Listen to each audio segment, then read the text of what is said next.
Hello, everybody.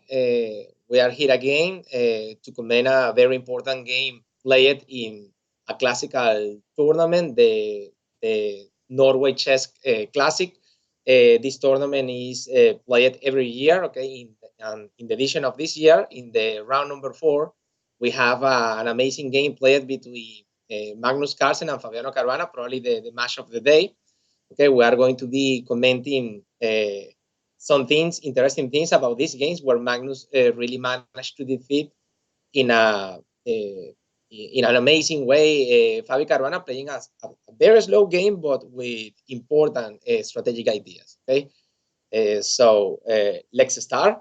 Okay, in the game, Magnus was playing with white pieces, and he opened the game with d4. Okay, Fabi responds with knight f6 and c46. Okay, this is a very flexible way to defend the position with black, because this position can transpose to many different setups. Okay, the classical Queen's Gambit decline. Okay, the Ninso Indian defense, the Queen's Indian defense. Okay, also in some case with c5 into Benoni structures. Okay, so very flexible setup used by Caruana. So now here, white decides to play knight c3. And remember that here with knight f3, we have the anti-Ninso Indian variant that prevents the pin of the knight. Okay, so knight c3, and Fabi decides to play bishop d4, selecting the Ninso Indian defense. Now, queen c2, this is one of the main lines where white basically is defending the knight with the queen to prevent the damage in the structure after bishop takes on c3. So, short castle, a3, challenging the bishop, okay, asking explanation to the bishop, and now really black have to be consistent. Black can regroup the bishop to e7, but really that wouldn't be consistent with the position, because as black is already castle, really black is going to try to use the fact that it's leading in development, and to do that is very important. Don't lose the initiative. Okay, so for that reason, bishop takes on c3. That seems to be that like an unfavorable trade of minor pieces, because it's exchanging a bishop for the knight, but without create double pawns. In this case, it's justified due to the advantage in development, and black is going to try to use this advantage in development. Okay, so queen takes, preventing the damage in the structure, and a section, not with the less value pieces this time, and now here d5. Okay, at the moment we can see that potentially the black light square bishop can be blocked by the pawn structure, but with this move, what black is trying to do is capture the capture on c4, okay, in order to relocate the white queen to try to attack the queen with the last square bishop there. Okay, because in this case, if white wants to prevent that, okay, to avoid the recapture on c4 with the queen, have to play with e3, but e3 will be leaving the bishop inside the pawn chain. Okay, for that reason, Magnus plays bishop g5, and this pin is very annoying because black don't have the bishop on e7 to counteract the pin. But now black continues with his plan. Pawn takes on c4, queen takes on c4, and now b6. Okay? The idea of the move is resolve the trouble with the back bishop, the last square bishop. Now black is incoming with this developing move, winning a tempo over the queen. Okay? Another consideration of this position is that now the c7 pawn, okay, the c7 pawn is a backward pawn. Okay, so eventually white is going to try to put some pressure through the c file. Okay, in this moment of the game, the pressure on the pawn on c7 no is something to use right now, because black has some counter play on the pawn on d4.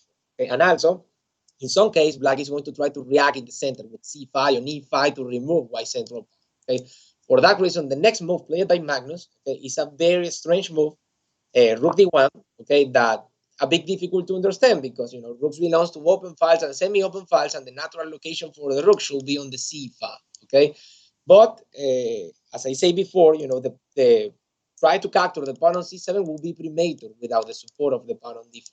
And the location of the rook on d1 at the moment is just trying to bother, this classical way to challenge the center at some moment, because after the recapture, the file will be open, putting pressure on the queen. Okay, so black plays bishop a6, developing, winning a tempo, and now we have here queen a4. On a4 to kick the protection on the pawn. Okay, so a6, bishop h4, keeping the pin, and now queen d7. Black offers a queen trade, okay, in order to start to play the endgame.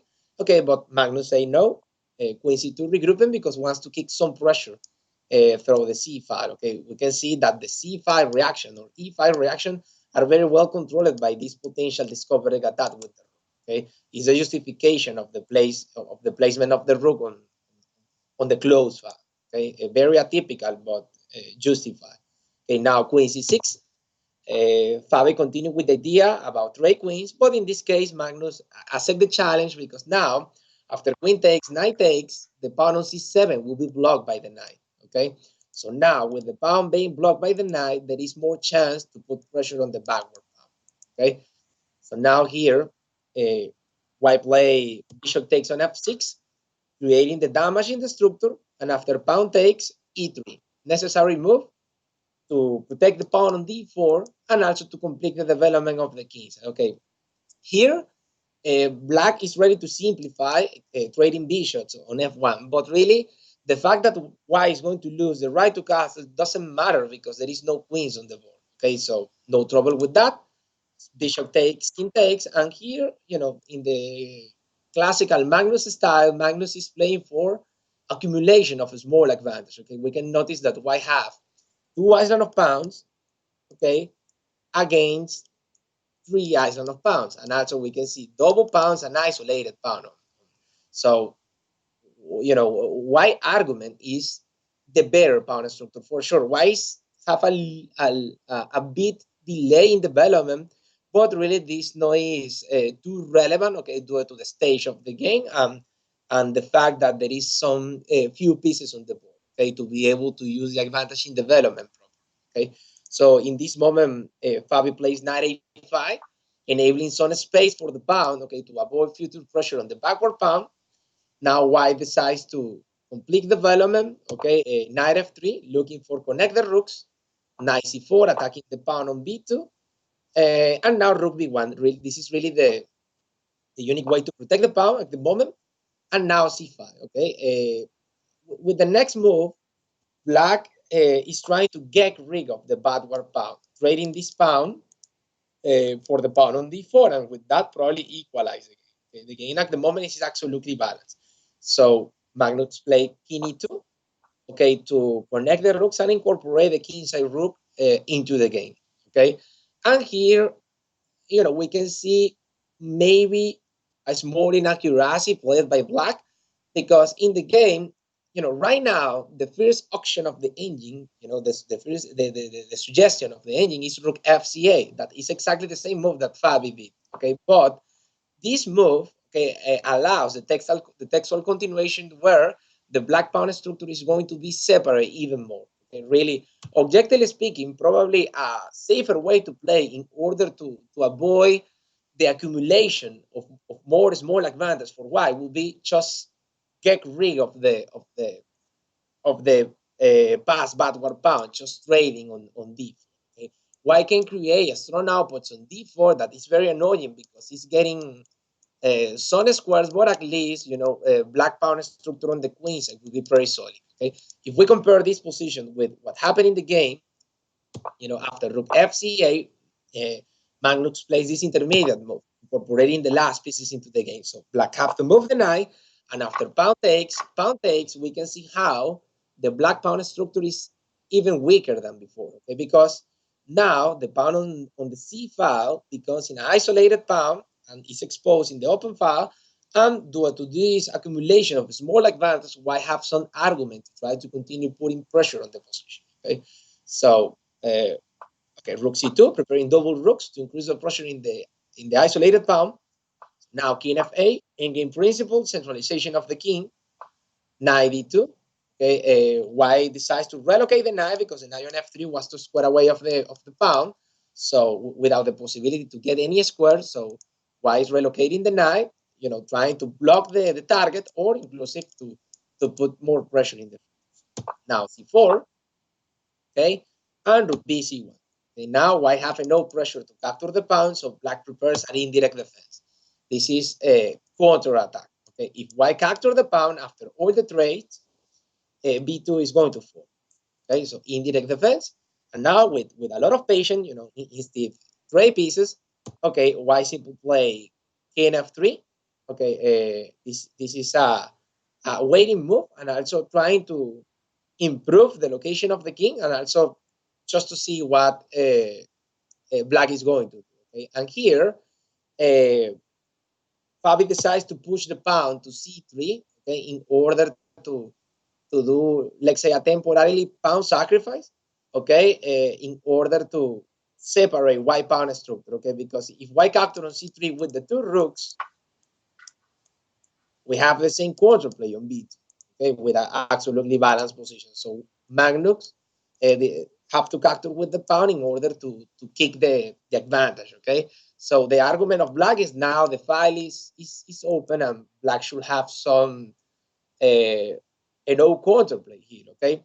But here I would say that instead of play c3, probably would be better just kick the positional tension, with another waiting move. If white play a waiting move, okay, let's do another waiting move for black, for example, like rook c5, okay, ready to increase the defense on the pawn, and just waiting to see what white is going to do without rush with c3. Okay, c3 textual move is more dynamic, but at the same time, a pawn is a pawn. Okay, so Magnus had captured the pawn, and now he is going to try to put pressure in this hanging with the extra pawn. Okay, so rook c5, now c4, and f5. Okay, the mobilization of the pawn on f5 create an intersection point on e4 for the knight and the pawn, potential outputs. Okay, so king e2, now new centralization. White is looking for the d3 square. Okay, king e7, king d3, king to square away of the knight. And now we have here a king d7, okay, centralizing the king even more, and rook c3. Okay, now start a phase of the game where really is more about improve the position slowly, gradually, doing a lot of, kind of waiting move that improve the positions somehow, okay? So rook c6, black is waiting as well. But now white can push the pawn, okay, winning more space. Okay, at this moment, really would be better for black just continue, doing waiting move with the king, because the textual move allows the advance of the pawn. At this phase of the game, really Fabi start to have, some time troubles. Okay? So rook c6, c5, white wins more space, and after 98, knight f3, and suddenly, white pieces are very active. The pass pawn on the c file is making an amazing output on d4 to challenge the rook. Okay? Rook a6, knight e5 check, king e7, king e2. Okay, another waiting move. Okay, knight f6, looking for the outputs on e4. Okay, rook 1c2, covering the second rank. Knight e5, attacking the rook, and now rook b2. Okay, the position is solid for white. We can see how all the pawns are defended. Also the base on f2. The unique thing to be careful at the moment is the knight on e5 that is hanging, but really cannot be attacked, due to some forks and tactical tricks in the position. Okay, okay, rook c8. Now black is trying to put pressure on the pass pawn, but is leaving the control of the b file. So rook b3, taking the control and looking for the invasion square on b7, and black decides to cover the 7 rank to prevent rook b7 check. Okay, rook c4. Yeah, this move is pretty good to improve the location of the rook, because now the rook in this new location have a lot of squares available. Okay, and also can be transferred to the other flank to put some pressure in the isolated pawn on the h file. Okay, so now rook a5, indirect defense. Okay, putting pressure on c5, and now knight d3. Okay, defend the pawn with a less value pieces really liberate the rook. Okay, because doesn't matter that black have a bigger number of attackers, on the c5 square, if the unique pieces that is defending the pawn is less value than all the attackers. Okay, so and here, okay, e5. This is just a desperate move to try to avoid the inevitable. Okay, because the advantage accumulated due to the use of of this yeah, small advantage, okay, really is decisive at this moment. Okay, right now the valuation of the inning is more or less +4 in favor of one. Okay, so Magnus captured the pawn for free. Okay, that really the move really was looking for a deflection to be able to remove the pass pawn on the c file, and Fabi did that. But now, you know, this is still a pawn down and with a very important damage in black pawn structure on the kings. Okay, so rook b7 check, king e6 attacking the knight, knight takes on f7, grabbing a second pawn, rook a5, defending and attacking. So intermediate move check to be able to regroup the rook, defending the pawn and placing the rook one square away in the diagonal of the knight. So the location of the rook is pretty safe. Okay, so rook a6. Okay, this is just a waiting move. Also, remember that black was under time pressure, you know, a lot of move ago. So difficult position, material disadvantage. Okay, check. Nc5 to protect the pawn on a6. It's under attack. Now, this is a discovered defense. Knight e5. Okay, h5, removing the target. King d2. h4. Black is just, you know, this is a typical strategy to complicate the game. Just push the pawn, to use the pawn as a kamikaze pawn, to try to sack the pawn here and create a modification in the white pawn structure. You know, some double pawns that can be very difficult to mobilize later. Okay, so check, immediate move. Okay, now king c4 and king c2. It's just protecting the rook with the king. Okay, and now rook d6. Okay, here I think that black will be more consistent, you know, pushing the pawn to h3. If you push h5 to do h4, I think you should continue, you know, with your regular plan. Okay, so rook d6. And now after knight f4, okay, Fabi decides to resign, you know, because here, for example, a model variant, okay, that could be a potential finish for the game will be after the trade, try this trick with rook d2 check, deflecting the king, capture the rook, capture this pawn, and create a pass pawn. But the trouble with this variant is that white is going to create a pass pawn first after g4. Okay, because if black capture the pawn, the king is out of the box of the pawn, so white can simply push and promote. Okay, and in case of the capture en passant, okay, white can capture with the f pawn, creating an outside pass pawn. Okay, that will be also, you know, out of the box in case black capture on it. Okay, so this was an amazing finish for the game because, you know, white Magnus managed to win the game, really accumulating a small advantage from the opening. Basically was, you know, thanks to the pressure on the backward, on the potential backward pawn through the c file. Okay, so that was the main strategy of the game. Okay,